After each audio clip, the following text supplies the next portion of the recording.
de moi. Il va laver les pieds de ses disciples pour montrer que lui, il est le serviteur des serviteurs. Il ne vient pas pour être servi, mais pour servir. Il ne vient pas pour écraser, mais au contraire pour élever. Lui qui avait dit, quand je serai élevé de terre, j'attirerai à moi tous les hommes. Et effectivement, c'est ce qu'il fera quelques heures plus tard.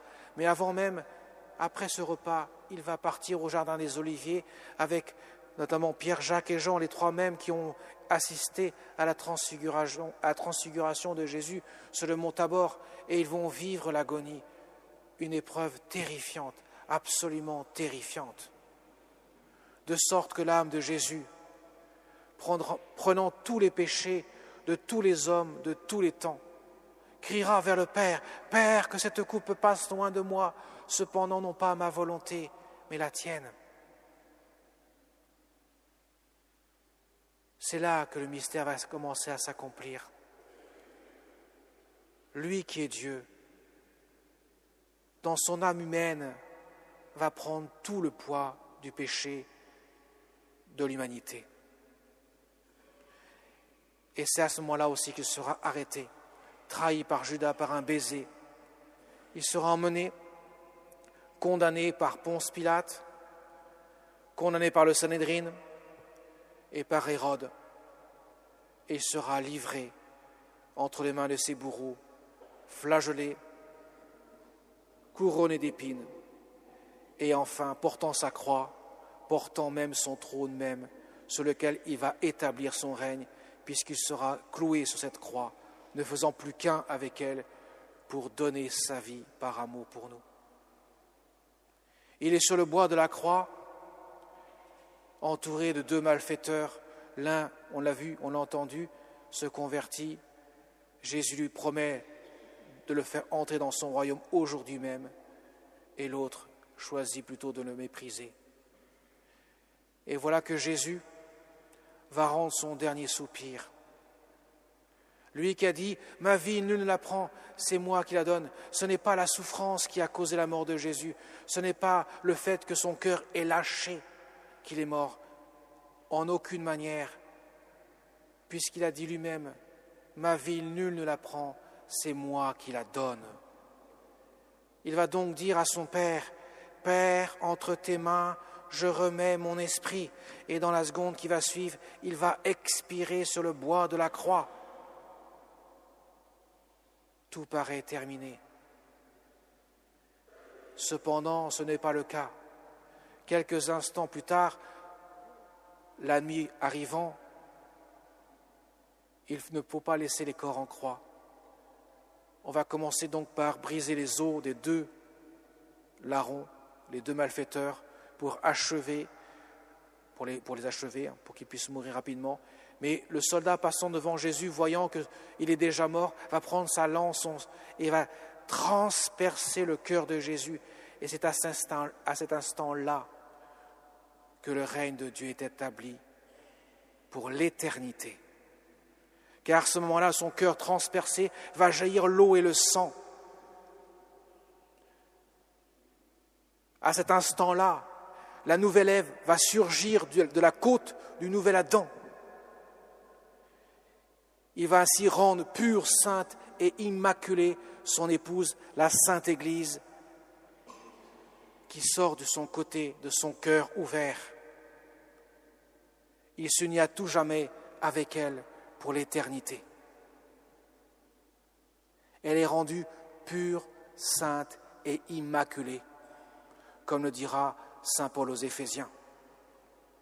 Et au même instant, le cœur immaculé de Marie sera transpercé par le glaive de douleur. Elle qui signifie à elle seule le mystère de l'Église, elle qui est sainte, pure et immaculée parce qu'elle a reçu une grâce par anticipation des mérites de la passion du Christ, 50 ans plus tôt environ. Elle représente celle qui est pure, sainte et immaculée, comme l'Église, elle l'est, sur le bois de la croix. Les deux cœurs, le cœur sacré de Jésus, le cœur immaculé de Marie, ne font plus qu'un.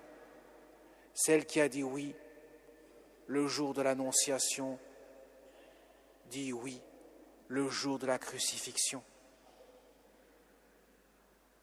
Mes chers amis, c'est à cet instant-là que le monde va changer radicalement. Là où on ne l'attendait pas, là où on pensait que l'échec était cuisant pour le Christ, c'est à ce moment-là qu'il va remporter la victoire définitive sur le royaume de Satan qui a introduit le péché et la mort dans le monde. Même si c'est encore court jusqu'à la fin du monde, laissant le temps de chacun d'accueillir la grâce, car Jésus, je le rappelle, il entre à Jérusalem sur un petit âne et non pas avec une armée. Il ne vient pas défoncer les murs de Jérusalem, il entre par la porte tout simplement au cri de Hosanna au fils David. De même, mes chers amis, il veut entrer dans la porte de votre cœur par sa douceur, la douceur incomparable de son cœur sacré, pour vous dire ô combien il vous aime, que vous soyez chrétien, croyant, pas croyant, pratiquant, peu pratiquant, vous êtes aimé d'un amour indéfectible de Dieu. Il vous aime profondément et c'est pour cela qu'il a été jusqu'au bout de l'offrande de sa vie.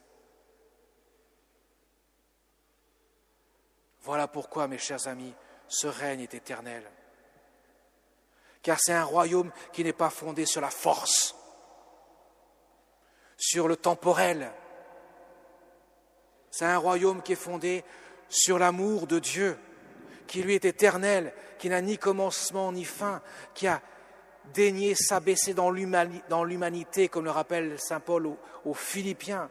Lui, qui est de condition divine, n'a pas revendiqué d'être traité à l'égal de Dieu, mais il s'est anéanti jusqu'à mourir sur la croix pour que l'homme puisse se relever de ses cendres et parvenir ainsi à l'éternité bienheureuse pour laquelle nous avons été créés et pour laquelle nous sommes sauvés. Voilà la semaine sainte, mes chers amis. Mais ça ne s'arrête pas là. Jésus sera mis au tombeau, va descendre dans les enfers. Ce n'est pas l'enfer, les enfers. C'est le séjour des morts, le sein d'Abraham. Et c'est là qu'il va emporter tous les justes qui ont vécu avant lui. Adam, jusqu'au bon larron, à lui à qui il a dit « Aujourd'hui tu seras avec moi dans le paradis », il va les emporter au ciel. Et le troisième jour, le jour de Pâques, Pâques veut dire passage, passage de l'esclavage à la liberté. Rappelez-vous, les Hébreux étaient retenus en esclavage par les Égyptiens. Ils ont été libérés par Dieu, par l'entremise de Moïse, qui a fait sortir son peuple de l'Égypte. C'est la Pâque juive. Voilà que Jésus fait ce passage de la mort à la vie. Après nous avoir libérés du péché, il nous fait entrer dans l'éternité avec la liberté des enfants de Dieu pour parvenir au bonheur éternel. Mes chers amis, cette semaine sainte, la plus importante de l'année liturgique, celle qui nous conduit à fêter la victoire définitive du Christ sur la mort, demandons-lui de nous aider à ouvrir notre cœur. Demandons-lui, par l'intercession du cœur immaculé de Marie, que nous puissions nous aussi nous unir à son cœur sacré, qui n'a qu'une intention, d'inonder de sa grâce notre cœur. Amen.